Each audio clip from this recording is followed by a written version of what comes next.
Si el plan de Francisco Barbosa funciona, él no entregaría la fiscalía a su sucesora electa por la Corte, sino a la vicefiscal Marta Mancera, quien tendría como vicefiscal a Gabriel Jaimes, que sin razones jurídicas ha intentado destruir el caso contra Álvaro Uribe en la Corte. Joana Rodríguez.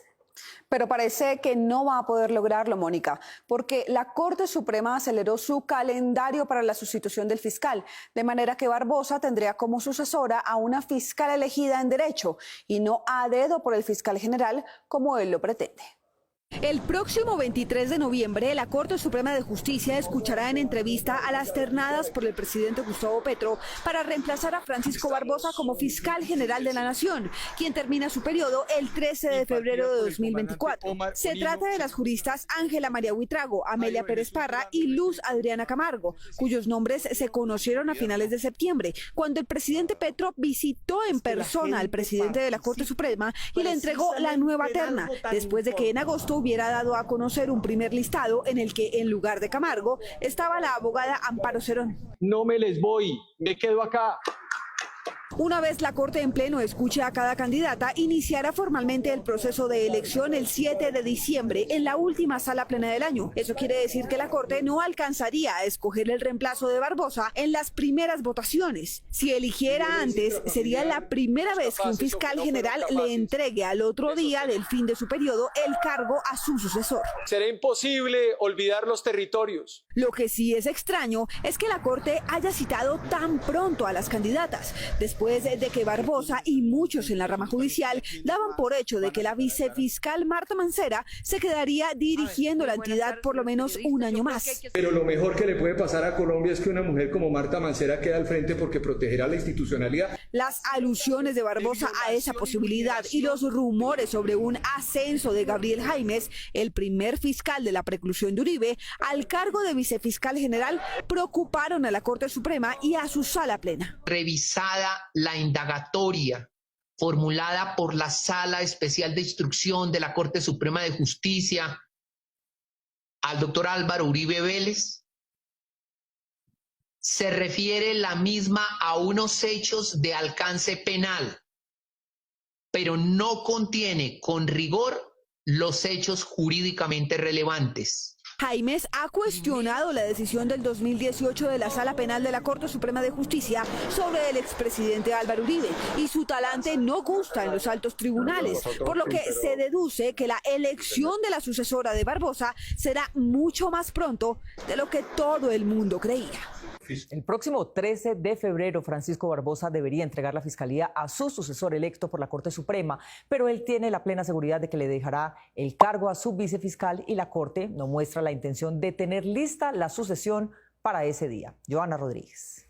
Mónica, hay magistrados de una de sus salas haciendo recursos para retrasar el proceso y la Corte Suprema dice que tiene cosas tan importantes como esa para evacuar antes.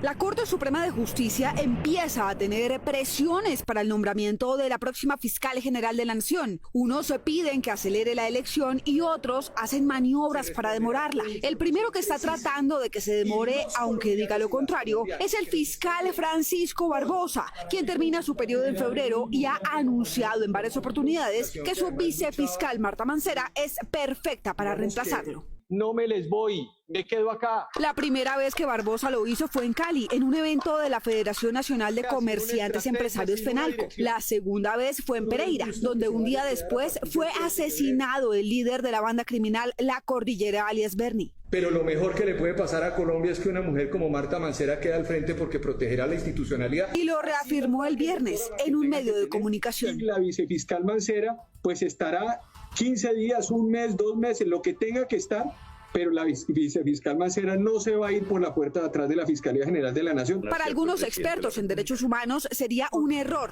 que la Corte Suprema de Justicia no elija fiscal general antes de que Barbosa termine su periodo en febrero. Todos los crímenes graves y violaciones de derechos humanos que han quedado en la impunidad o que no han sufrido avances importantes durante la fiscalía de Francisco Barbosa tendrán el mismo tratamiento en la administración de Marta Mancera. La sala plena de la Corte se reúne cada 15 días para ese asunto, pero en los últimos encuentros, donde se esperaba que iniciara de fondo la discusión, ha respondido a peticiones que retrasan la elección, como la explicación que pidió Amparo Cerón, que fue excluida de la terna por el presidente Gustavo Petro, o la tutela que presentó el magistrado Gerardo Botero ante el Consejo de Estado. Es un poco insólito en el sentido de que cosas que se resuelven dentro de la propia corporación o que deben resolverse, porque quien tiene esa atribución es la Corte Suprema de Justicia. Esta semana, cuando el Pleno de la Corte se vuelve a reunir, se esperaría que se conozca el cronograma para escuchar en entrevista a las ternadas por el presidente Gustavo Petro, pero fuentes de la misma Corte dicen que no sería probable que suceda, porque hay otros temas por debatir antes,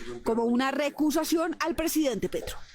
Noticias 1 obtuvo documentos y un video que hacen parte de la investigación interna de la Fiscalía por el caso del presunto atentado al fiscal Barbosa, denunciado por él mismo. Víctor Ballestas. Mónica, de la investigación se desprende que el informante original de esa noticia es la fuente de otra fuente de un supuesto agente de la DEA, pero ninguno de estos tiene identificación ni código de protección, como es costumbre. Conforme a las investigaciones que tenemos, se ocultó por parte del Ejecutivo información frente a la posibilidad de un atentado terrorista del ELN en mi contra. Ese es el discurso que ha repetido el saliente fiscal general Barbosa cada vez que tiene ocasión de hacerlo. El anuncio sobre un posible atentado a Barbosa se conoció por noticia dada por él mismo y por su fiscalía el 8 de agosto, un día después del puente festivo del Día Patrio 7 de agosto. Desde esa fecha, el fiscal planteó una disputa con el gobierno porque este admitió que no tenía mucha información sobre el caso, lo cual fue interpretado por Barbosa como un desmentido a su versión. Noticias 1 obtuvo documentos de la investigación que los subalternos del fiscal general adelantan para tratar de establecer la identidad de quienes atentarían contra su jefe. Uno de esos reveladores documentos, elaborado por la funcionaria Carol Viviana García, técnica investigadora, tiene fecha del 12 de julio de este año, es decir, un mes antes de que la fiscalía lo diera a conocer en público. Jefe, buenas noches. Hoy recibí información que a través de un subfuente de una fuente, un francotirador del ELN alias El Zarco fue capturado relacionado al asesinato de un policía. El mismo grupo de ELN está planeando un ataque contra el fiscal general y un general retirado. La investigadora completa su informe al director del CTI copiando fotos y organigramas del ejército en los cuales se clasifica, según inteligencia militar, a unas estructuras y miembros del ELN. No soy hombre de inteligencia. Noticias 1 también obtuvo el video del momento en que el comandante general del ejército, general Luis Ospina, es entrevistado por dos fiscales de menor rango en una pequeña oficina de la fiscalía, a donde fue el alto oficial, a pesar de su investidura, que de haber sido respetada, habría llevado a un fiscal de mayor nivel, por ejemplo, un delegado ante la corte, a recibirle sus respuestas en el propio despacho del comandante, como suele hacerse por protocolo y respeto institucional, y no al contrario.